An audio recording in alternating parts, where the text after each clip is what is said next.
I'm here today and I'm hoping that the wind cooperates and holds out, that the children in the background cooperate and hold out while I film this. I'm going to be digging up some summer onions. And so summer onions I planted in zone 4 in early April. I actually planted them earlier than I should have because that's what happens to me personally a lot of winters, is that I've spent the whole winter inside. And so the minute that I hear or learn or read or find out that there are things I can plant early in the season, I'm outside planting them way earlier than I should. And I have learned what will survive that and what won't. So these are summer onions. You harvest them in the summer. You harvest them once the tops start to die back or fall over. They're red onions, and I bought them as sets. So I did not plant a seed for this. I bought onion sets, which are little teeny tiny baby onions that you buy already in the bag. The set bag of sets typically has like 50 or 100. And I actually don't even plant that many in my small home garden. I've probably got 50 here. And then I typically buy the bag that costs a few dollars, and I end up asking anybody if they want onions because I don't know where I would even store 100 onions or how we would eat 100 onions.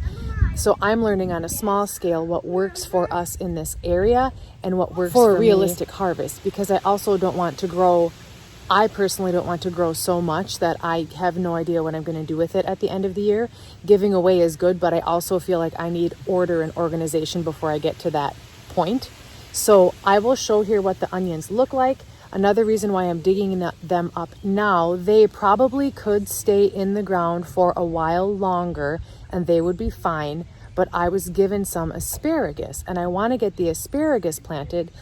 Again, this is not an ideal time to plant asparagus, but because it was given to me, this is the thing that I love about gardening, and this is the thing that makes me inspired to want to share on a medium like this, is to just do it. Just try it. I made a new friend in the neighborhood. She offered me a bunch of asparagus. It's the end of July in zone 4. Not the best time to plant it, but I am a big proponent of plant it, keep it alive, get it in a spot where it will live while I plan for where will this best do where I can get it established for years to come. For the asparagus, what I'm doing is I've been reading a little bit about an ideal place to plant it and planning out where I could do that in my yard. And for me, I think that will probably involve making a raised bed specifically for the asparagus, which is fine. I enjoy doing that, but that's not going to happen this week, and it's not going to happen next week, and it probably won't happen until the fall. But to have the asparagus sit in a pot until fall would be really bad. So I'm going to take up the onions and I'm going to plant the asparagus, and that is where the asparagus will be until it can find its permanent home. And that is how I personally continue to grow and move things around in what I like as this landscaping puzzle piece, perpetual gardening enjoyment, as I find out where things will end up permanently and be a good space for them, while also still being available to take free plants whenever I can and take free things whenever I can get them. So I will turn this video now to this onion area, and we'll just dig up those onions, see how they look compared to the set that I purchased originally, remember that big, and then see what we can do to get this dirt refreshed a little bit and get the asparagus planted in there. This is the onion bed that I'm working with right now.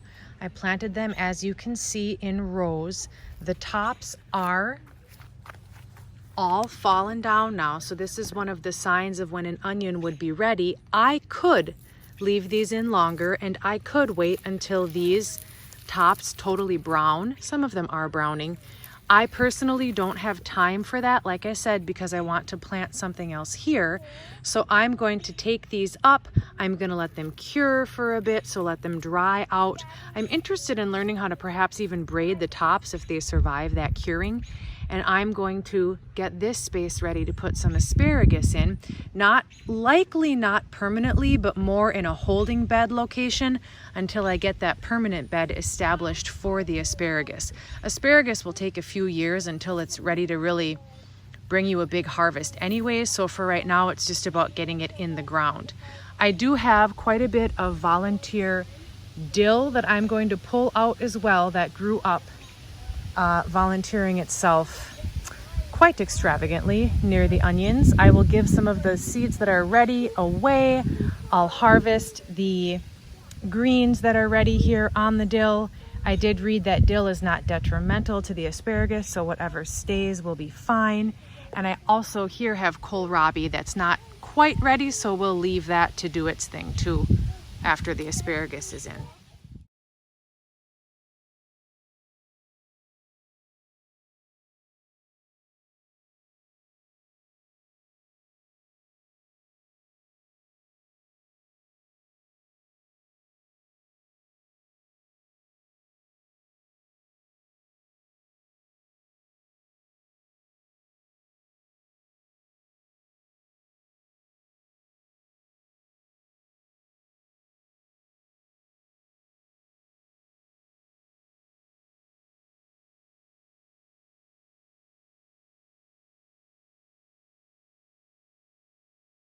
So what I have here, I'll hold them up here. I'll gather them together and hold up my current harvest of onions. Not too bad, pretty decent size. Try and hold them up to the camera here. Those are a pretty good size, about the size of my hand. So, I mean, not as big as you'd find in the grocery store, but these are all organically grown, and again, pulled probably a little bit before they should be. I did leave some in the soil here that the tops were not quite turned down yet. There also are some that are sending out a flower head, which is fun.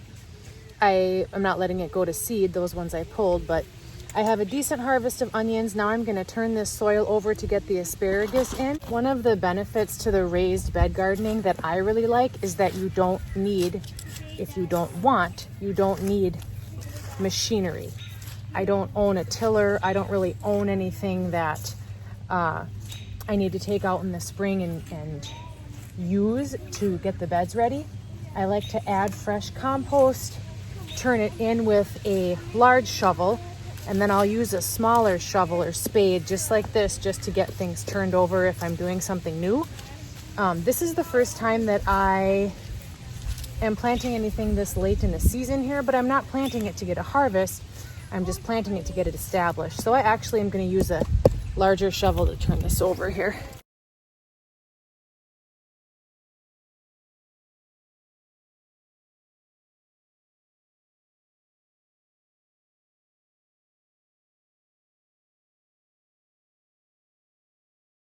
So here I'm just adding, I took a pan of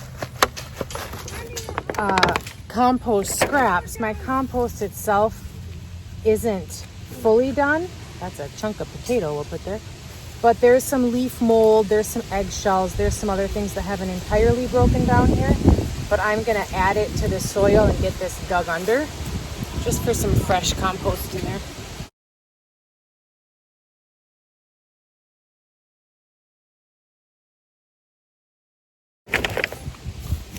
I have come to terms with the fact that my compost looks different from compost I'd buy at the store. And like I said, this isn't completely fully finished either. It's still got some chunks in it. I could be more diligent with it, but I have not this season. So I'm going to plant the asparagus here.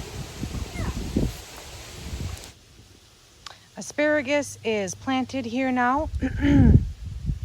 I was given a handful of the fronds, the crowns, I guess you would say. So I have those planted here. I also read that pine needles do well for a mulch.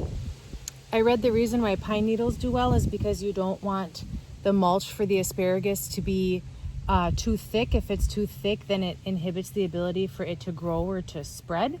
So I did a pine needle mulch because we have pine trees in our yard. I just grabbed underneath them and grabbed some pine needles, and I'll water this in well, and I will be hopeful and excited. And again, I'll end by saying this is not where I intend to keep them forever. They are perennial. They do need time to get established, and they are, what I read was, first year you leave them, the second year you can pick a few, and the third year you can harvest considerably. So it is the end of July in zone 4. It's really the heat of summer.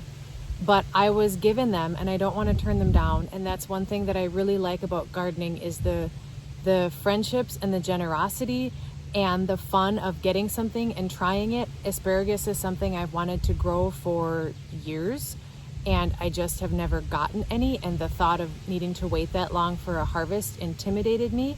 But to get them for free and to be able to try and see how this works lessens that intimidation factor, and to see that someone else that I've seen their garden and I see that it was successfully growing there, that also lessens the intimidation factor for me. So this is not forever. This is a holding bed because I was given them, and if I leave them in a pot in my garage until September, that will not work. So this at least will be my desire to keep them healthy and keep them alive. And I am going to work on finding an ideal spot in my yard with ideal sunlight, ideal conditions. We'll get a bed made for them. I already have materials in my garage for all these beds that I want to build, and we'll get the right soil for them, and that will be where they will be established. But I want to encourage others that finding everything perfectly right away doesn't need to be a hindrance. You don't have to wait until you have the perfect plot of land in your perfect area, in your perfect zone, with your perfect acreage and your perfect everything in order to start growing. If I waited for all of those conditions to be right, I would never have started anything. What I have here, I'm joyfully content with digging and learning and weeding and growing, and it's bigger than where we started, and we want to go bigger next, should that be something that we have the opportunity to do. So I really enjoy trading and giving and finding opportunities to try some of these things at a low or no cost, although I do buy a lot of seeds and I buy a lot of plants. I enjoy the experimentation of it. I enjoy the attempt. The attempt and the learning is wonderful and life-giving. So I will find a good spot for these and I will move them to that spot, and then I will update as needed with that. I want to show one thing and then I'll be done with the asparagus. Look at that. Teeny tiny little asparagus that got planted in. I wanted to show quickly the end result of my onion harvest. So this is my pan full of the onions that I just pulled. Again, there's some babies, but they're decent in size. I did leave this portion of this bed with onions in it that's a horseradish leaf, that are toppling over. I had put a mulch over this just to suppress some of the weeds, but this has a number of onions that are turning over, getting ready, and I'm going to leave these longer and see how much bigger they get and kind of compare that difference between the ones I just harvested end of July and these ones that I'll leave in the ground probably until that early fall harvest. See what the difference is.